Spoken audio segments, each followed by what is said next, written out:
Assalamualaikum warahmatullahi wabarakatuh. Hai semua, ketemu lagi sama aku di channelnya Yoyoh Rohaya. Apa kabarnya teman-teman semua? Semoga selalu sehat dan selalu bahagia. Senang sekali rasanya bisa kembali menyapa teman-teman semua lewat video ini. Sebelum lanjut ke videonya, aku mau ngucapin terima kasih buat kalian yang udah subscribe channel aku, juga yang udah kasih like dan meninggalkan komentar positif ya teman-teman. Dan di video kali ini aku mau ngebahas tentang hal apa saja yang menyebabkan sebuah toko berada pada kondisi di mana barang dagangannya habis sementara uangnya tidak ada. Hal ini biasanya sering dialami oleh pemula. Apa saja sih penyebabnya dan bagaimana cara mengatasinya? Nah, jangan kemana-mana ya, pantengin terus videonya sampai selesai. Ada beberapa hal yang harus diperhatikan ketika kita mau membuka toko sembako dan juga ketika kita menjalankan toko itu ya teman-teman. Karena pada perjalanannya, sebuah toko bisa saja mengalami sebuah kondisi di mana barang-barang dagangannya habis dan uangnya tidak ada. Tentunya kita semua tidak menginginkan hal ini terjadi pada toko kita ya teman-teman. Nah, sekarang apa aja sih yang menjadi penyebab sebuah toko berada dalam sebuah kondisi di mana barang-barangnya habis sementara uangnya tidak ada? Di antaranya adalah yang pertama, karena modal awalnya hasil pinjaman dari bank. Dan ini adalah sebenarnya aku ngeri-ngeri sedep ya kalau ngebahas masalah ini. Karena ini adalah masalah sensitif ya menurut aku pribadi. Tapi pada dasarnya aku ngebahas ini bukan bermaksud untuk memojokkan pihak manapun, sama sekali enggak ya. Aku cuma berusaha mengatakan sesuatu hal yang real ya. Sesuatu hal yang kalau dihitung secara matematika itu hasilnya begini. Seperti itu ya teman-teman. Nah, jadi di video aku yang lalu-lalu aku udah ngebahas soal modal awal. Jadi usahakan modal awal itu menggunakan uang pribadi, bukan hasil pinjaman, apalagi pinjaman dari bank yang memiliki suku bunga yang lumayan tinggi. Dan inilah yang memberatkan bagi kita untuk melakukan setoran cicilan setiap bulannya. Jadi begini ya teman-teman, bukan masalah kita pinjam uangnya ke bank ya, tapi ini lebih ke masalah waktunya ya.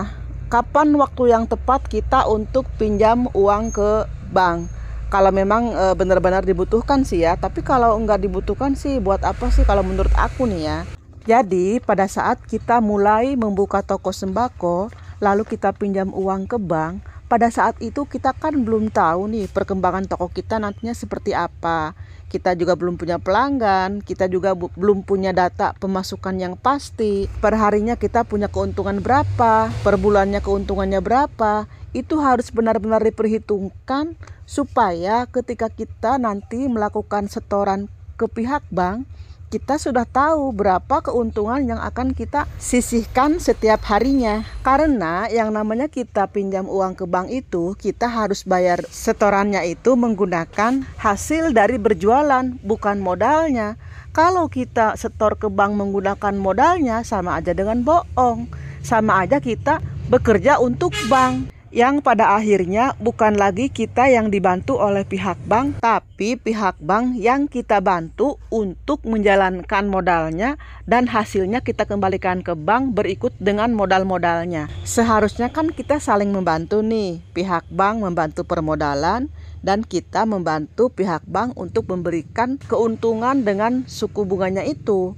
Tapi kalau kondisi toko kita tidak memungkinkan untuk mengembalikan pinjaman berikut suku bunganya, yang artinya kita akan menyetor cicilan setiap bulan, dan setelah selesai masa pinjaman kita ke bank, maka toko kita akan berada pada kondisi di mana barang habis, uang pun tidak ada. Seperti itu teman-teman. Penyebab yang kedua adalah masalah utang. Jadi yang namanya di warung kelontongan itu udah pasti ada yang utang ya teman-teman. Di sini kita harus bisa lebih tegas dalam menentukan siapa aja yang boleh dikasih utangan dan berapa batas maksimal kita memberikan utang, seperti itu. Jangan sampai karena kita ingin agar barang kita cepat laku, kita terus aja kasih utangan ke seseorang sehingga pada akhirnya orang itu tidak sanggup untuk membayar dan kita mengalami kerugian. Penyebab yang ketiga adalah masalah persentase keuntungan yang kita ambil dari setiap barang yang kita jual. Ini sangat penting ya teman-teman. Kenapa?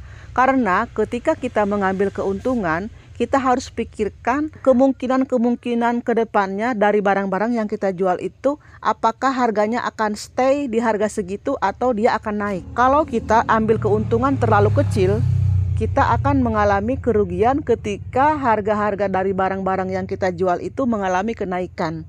Karena kenaikan itu udah pasti setiap periodenya akan selalu mengalami kenaikan. Usahakan keuntungan yang kita dapatkan dari setiap barang yang kita jual itu harus sanggup mengcover setiap kenaikan yang terjadi pada barang itu. Usahakan setiap keuntungan yang kita peroleh dari hasil berjualan bisa memberikan pemasukan pada pos-pos keuangan yang telah kita tentukan. Biasanya keuntungan yang kita peroleh itu akan dibagi dua ya teman-teman. Misalkan hari ini kita mendapatkan keuntungan sebesar 200.000. Nah, yang 200.000 ini akan kita bagi dua menjadi 100.000 kita tambahkan pada uang belanja untuk pengembangan toko. Dan yang 100.000 lagi akan kita bagi dua lagi, yaitu 50.000 untuk belanja harian kebutuhan dapur dan yang 50.000 lagi untuk tabungan dan dana darurat. Dan dari tabungan yang terkumpul kita bisa investasikan uangnya untuk hal-hal lain yang lebih bermanfaat dan menghasilkan. Penyebab yang keempat adalah pengelolaan keuangan yang buruk. Dalam mengelola keuangan, sebaiknya kita memisahkan antara uang yang berputar di toko dengan uang pribadi, supaya kita bisa lebih disiplin dalam menggunakan uang. Sebab bila uang di toko dicampur dengan uang pribadi, maka kita akan mengalami kesulitan dalam mengontrol pengeluaran pribadi kita. Jadi begini ya teman-teman, kalau kita mencampur adukan keuangan kita, ketika kita melihat ada sejumlah uang di laci meja kasir, sementara kita tidak tahu itu uang apa aja, apakah semuanya uang warung, apakah uang pribadi, sehingga kita dengan mudah membelanjakannya tanpa pikir panjang lagi. Dan penyebab yang kelima adalah kondisi perekonomian yang kurang baik sementara pengeluaran kita tetap tinggi sehingga tidak ada keseimbangan antara pemasukan dan pengeluaran. Akibatnya toko kita akan berada pada sebuah kondisi di mana barang-barang sudah habis tapi uangnya tidak ada. Disinilah pentingnya bagi kita untuk menyisihkan sebagian keuntungan dari penjualan di toko untuk ditabungkan, sehingga kita bisa melakukan investasi untuk mengantisipasi setiap kemungkinan-kemungkinan yang terjadi pada situasi perekonomian yang terjadi di masa yang akan datang. Nah, sekian dulu videonya ya teman-teman. Terima kasih sudah menonton sampai akhir. Semoga bermanfaat untuk kalian semua. Sampai jumpa di video berikutnya. Tetap sehat, tetap semangat, dan tetap bahagia. Wassalamualaikum warahmatullahi wabarakatuh.